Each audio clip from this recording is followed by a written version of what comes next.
Pemirsa, menyambut bulan Ramadan, Mr. Tukul akan menelusuri jejak kerajaan Islam dan menerawang mitos-mitos yang ada di sekitarnya. Tentunya dari sudut pandang keislaman.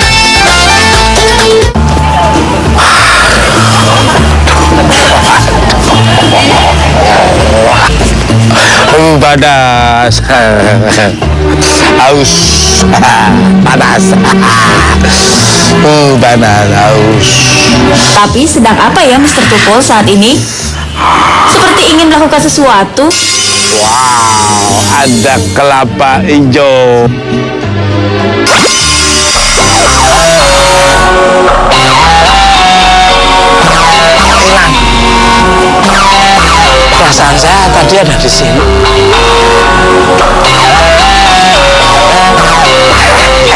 Ngajak bercanda tuh kelapanya. Kelapanya ngajak bercanda.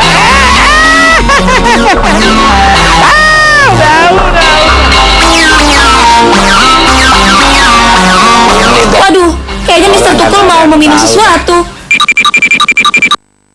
Mas Tukul, puasa Mas.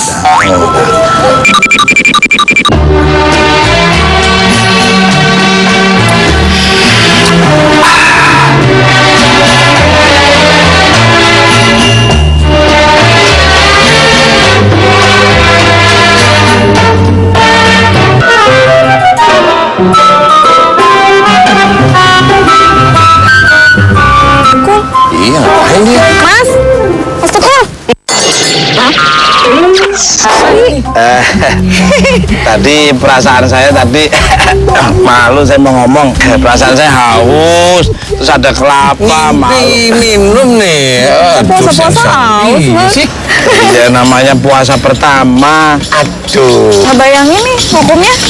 Aduh. Gimana? Tapi ya nggak apa-apa. Batal nggak? Ya, kalau memang ini baru ngebayangin kita sebagai seorang Islam yang saat ini lagi puasa, ngebayangin minum, ngebayangin makan, apalagi tadi ngemut jempol kayaknya ya.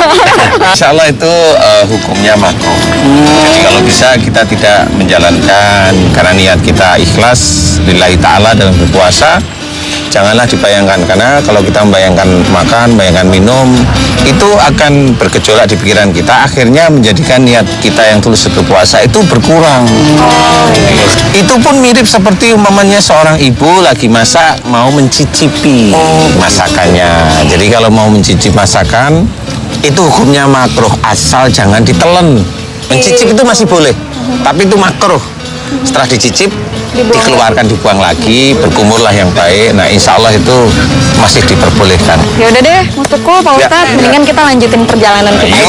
Sudah nggak sabar. Kalau saya pergi sama Ustadz Danu, apalagi ditemani Maggie, perjalanan yang jauh itu rasanya kayaknya dekat aja. Terus, Mr. Tukul, jalan.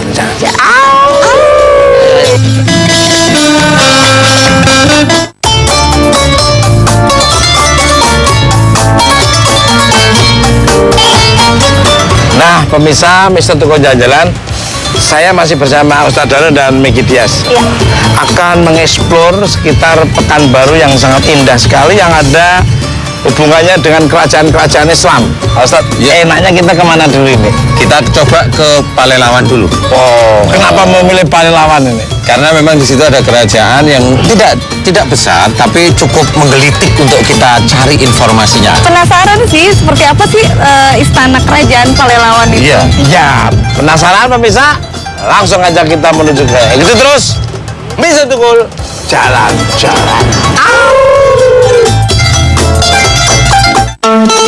Penjelajahan jejak kerajaan Islam kita awali dari Riau. Wilayah Sumatera Tengah ini merupakan pusat dari jejak kerajaan Melayu terbesar yang wilayah kekuasaannya sampai ujung Malaka.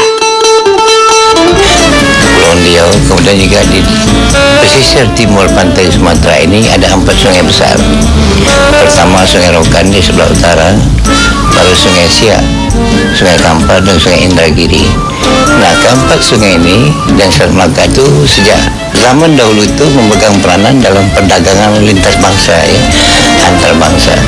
Nah, akibatnya apa yang terjadi? Banyak bangsa-bangsa masuk ke dalam kawasan Melayu ini, berakulturasi di sini, sebagian menetap di sini. Sebelum Islam masuk, kebudayaan Melayu ini kan ada yang bersifat animisme, dinamisme, kemudian Hindu, Buddha, segala macam itu masuk dalam budaya Melayu. Nah, itu dibuktikan oleh banyak peninggalan sejarah dari Riau ini. Ada Candi Moratako, Sintung, Siarang-Arang, kan, segala macam itu cerminan daripada budaya sebelum Islam. Nah, sesudah Islam masuk, maka semua unsur-unsur yang tidak sesuai dengan agama Islam itu diluruskan, dibersihkan. Sehingga dengan demikian, maka budaya-budaya yang pra-Islam itu disesuaikan dengan akidah Islam. Kuatnya budaya Melayu dalam kehidupan masyarakat Riau sangat berpengaruh pada sistem organisasi kemasyarakatannya.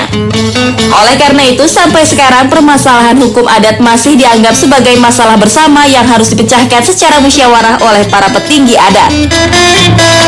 Tak heran jika di setiap kabupaten di provinsi ini Anda akan menemukan bangunan balai adat Melayu. Lembaga adat Melayu ini dahulu di zaman kerajaan dulu sudah ada di semua kawasan. Di setiap kerajaan memiliki kelembagaan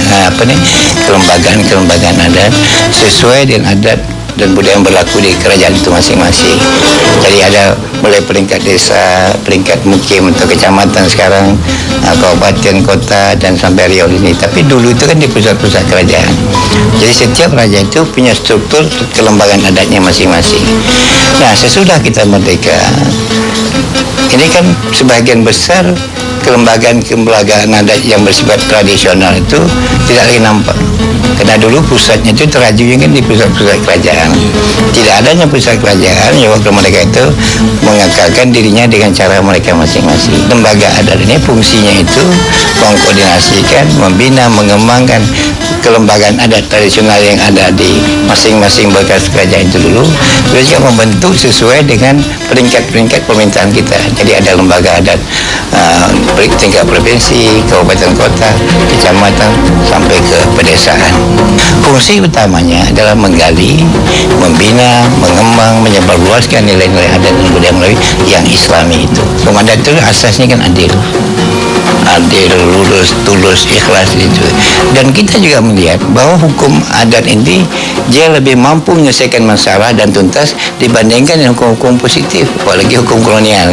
Sebagai contoh misalnya, kita bertengkar berdua, berkelahi, dan nanti Anda dimasukkan ke dalam penjara satu keputusan pengadilan, tentu Anda tidak akan hilang dendam kepada saya.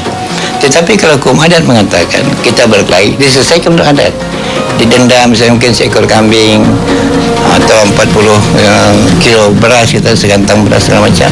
Nah, yang beras ini ditanak bersama-sama, yang kambing yang kita sembelih bersama, makan bersama-sama.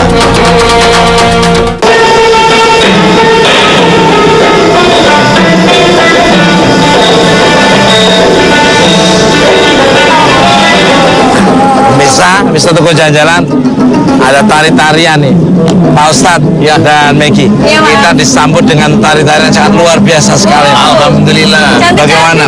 Ya? Cantik-cantik, Mas. Gimana gerakan-gerakannya? Bagus. Tapi saya nggak bisa ngikutin. Lalu Pak Ustadz kan kecilnya suka nari juga. Kalau saya bukan nari, saya pesilat masalahnya.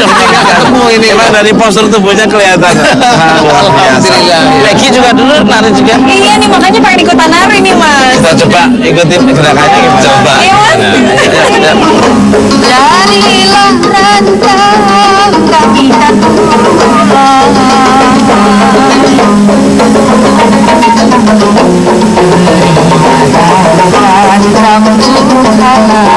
Ini sebenarnya tarian apa dan pesan apa yang disampaikan ya, Pak? Ya, ini salah satu dari tradisi di sini di Kerajaan Pelawat. Namanya tari Zapin Pecah 12. Itu bentuk kalau kita kedatangan tamu agung, ya akan sambut dengan tarian. Alhamdulillah, terima kasih. Asal tarian ini kemudian berasal apa pesan dari tarian-tarian yang adik-adik tadi Iya, jadi Ustaz Danu, ini tarian ini kalau kita lihat sejarahnya memang panjang. Iya. Seiring dengan sejarah masuknya Islam ke Indonesia, gitu ya, menggunakan budaya tempatan. Jadi Islam itu juga masuk dia ke dalam budaya-budaya yang ada di bekas Tanah kerajaan sini, Pahlawan ini. gitu ya. Iya, betul. Kemudian dipadukanlah itu tadi ada musiknya kan, kelihatan juga musiknya itu agak mirip-mirip dengan musik Rebana. Timur Tengah. Iya, ya, Islami sekali. Dan ada pantun-pantun, ada gurindam, ada bahasa-bahasa menyambut tamu tadi. Kemudian ada juga nasihat-nasihat, ya, nasihat-nasihat yang disampaikan melalui budaya. Kabarnya di sini terdapat istana Pelelawan. Di mana tempatnya? Sekarang Mas Tukul sedang berada di kawasan dulu disebut juga dengan ujung pantai. Wow. Ujung pantai, ya. Ini adalah kawasan Istana Sayap. Disebut Sayap karena ada rumah induknya, kemudian di kiri dan kanannya ada bangunan gedung juga untuk raja waktu itu menerima rakyatnya. Kita pertama ucapin terima kasih dulu Iya. Pak Minggu.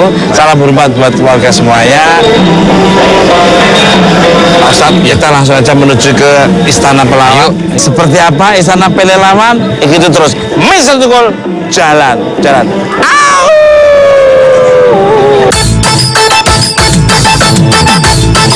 Pelalawan, salah satu kerajaan besar yang pernah menguasai kerajaan Melayu. Menurut catatan sejarah, kerajaan Pelalawan berasal dari dinasti Temasik yang berlokasi di Singapura. Pada abad ke-14, Majapahit berhasil mengalahkan kerajaan Tamasik yang membuat keturunannya bertebaran ke seluruh penjuru tanah Melayu. Maharaja Indra adalah salah satu keturunannya yang membangun kerajaan di area pinggir sungai Pekantua. Namun kejayaan kerajaan ini hanya bertahan seabad lamanya.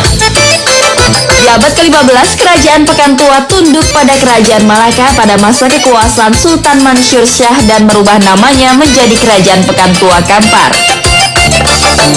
Disitulah asal-muasal masuknya agama Islam di kawasan Riau.